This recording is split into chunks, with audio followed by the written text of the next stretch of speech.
In this video, I'm going to show you how to check Facebook login history. Let's get started. Start by opening the Facebook app. Then, tap the three horizontal lines or the menu icon at the top right corner. After that, tap the gear icon, also at the top right corner. Now click on See More in Accounts Center.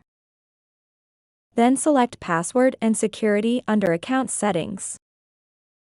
In the Security Check section, you'll find information about where you're logged in. Simply tap on your Facebook account in Accounts section. Here, you'll see a list of your historical logins into your Facebook account. As you can see, I have logged in 7 times.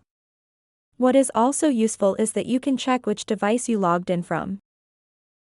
And that's how to check your login history in your Facebook account.